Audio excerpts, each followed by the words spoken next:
салом дӯстон, Хаби Алонсо сармураббии нави дастаи Реал Мадрид мешавад. На имрӯз, на паго ва на пасфарду, балки пас аз он ки Анчелоти аз Мадрид меравад. Шартномаи Карло Анчелоти ба Реал Мадрид соли 2024 ба охир мерасад ва пас аз анҷоми он мутахассиси итолиёвӣ ба тими миллии Бразилия роҳ пеш мегирад. Номзади асосӣ ба ҷои ӯ ба симати сармураббигии дастаи шона бозингари собиқи Реал Хаби Алонсо ба ҳисоб меравад.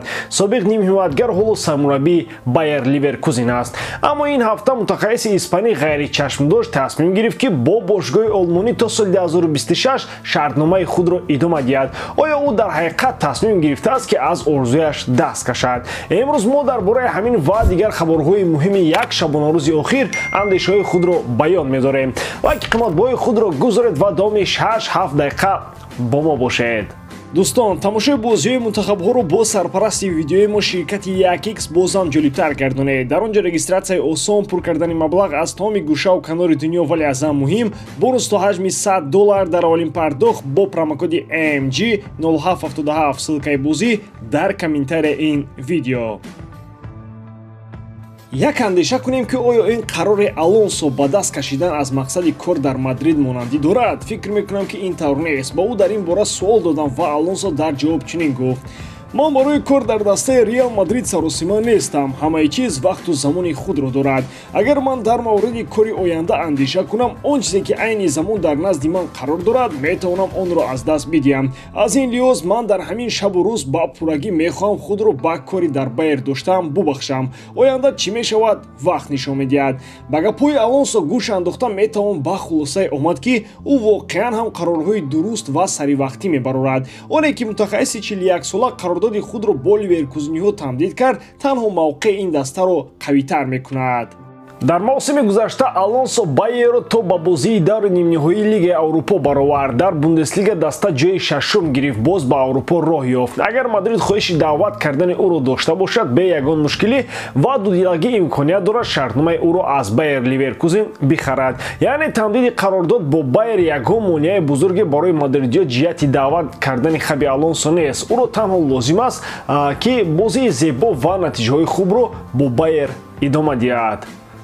Пол Погба, ҳамин осебҳо бас набуданд ки бо сабби дигари иштирок накардан дар бозиҳо пайдо шуд.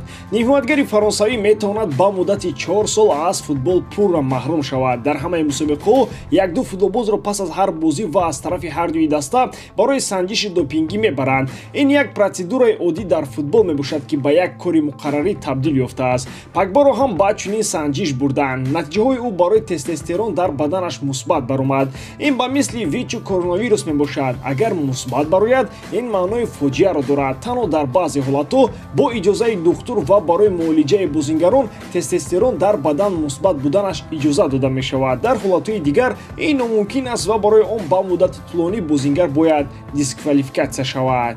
Айни замон ҳеҷ чиз маълум нест ва қарори ниҳоӣ дар мавриди ин футболбоз бароварда нашудааст. Агар ӯ ноҳақ барояд, пас 4 сол аз футбол салби салоҳият мешавад. Пас аз он ки Погба аз МЮ ба Ювентус рафт, бозиҳои ӯро дар майдонҳо метавон бо як ангушт як даста шумурд. Акнун нимҳиматгари фаронсавӣ метавонад ба пуррагӣ аз футбол берун шавад. Реал Мадрид аллакай омодагиёро барои фасли трансферии тобистона мебинад. Мадридиё ин навбат намехоҳанд ба чои кандаи Мбаппе ва ПСЖ биафтанд. Аз ин роҳ онҳо варианти эҳтиётӣ дар сурати навомадани Мбаппе доранд. Ин бозингари аргентинии дастаи Манчестер Сити Хулиан Алварес мебошад. Маъз ӯ метавонад баиси ҳамлагари нави дастаи шона интихоб гардад. Бояд донист ки он замон, яъне тобистони соли 2024, шартномаи Мбаппе бо ПСЖ ба анҷом мерасад. Мадридиё метавонанд боз як кӯшиши дигари харид кардани ин футболбозро намоянд. Муҳлати шартномаи Мбаппе бо Парижиё ба охир мерасад, аммо ин маънои онро надорад ки Мбаппе ва ПСЖ бешубҳа ҳамкориҳои худро тамдид нахоҳанд кард. ҳамлагари фаронсавӣ чанд сол боз бо гузариши эҳтимолӣ ба Реал алоқаманд аст, вале ҳеҷ не ки Мадрид ва Мбаппе ба мақсадашон расанд. ҳатман ягон баҳона шуда ин трансфер амалӣ намешавад. Бештар албатта бо гуноҳи худи Мбаппе. Ва аммо тобистони соли 2025 метавонад ҳамаи чиз тағйир ёбад. ғайр аз Мадрид боз чандин топ дастҳо метавонанд ба мубориза ҳамроҳ шаванд. Барои ин мадридиё ба Хулиан Алварес таваҷҷӯҳ доранд.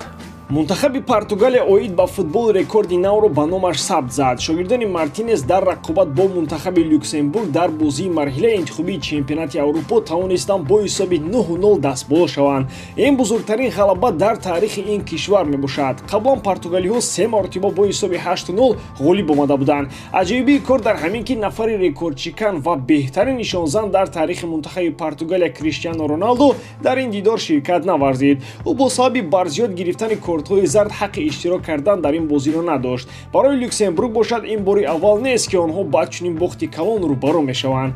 Қаблан дастаи номбурда 2 маротиба бо ҳисоби 9-0 аз мунтахаби Англия шикаст хӯрд. Португалия ҳамаи 6 бозии марҳилаи интихобии чемпионати Аврупоро бо ғалаба тамом кард. Дар ин бозиҳо португалиҳо 24 гол ба дарвозаи рақибон зада, ягон гол аз тури дарвозаашон нагирифтанд. Дар гурӯҳи худ Португалия садрнишини ҷадвал мебошад. Люксембург дар ин гурӯҳ бо 10 гол зинаи сеюм дорад. ба ҳамин тамом боидарам ки эҷодкории ман ба шумо писанд меояд. лайк, комментария ва дар канал обуна шуданро аз ёд набароред. бо шумо мисли ҳар вақта Муҳаммад Гаиров. хай бародарон дар паноҳи Аллоҳ.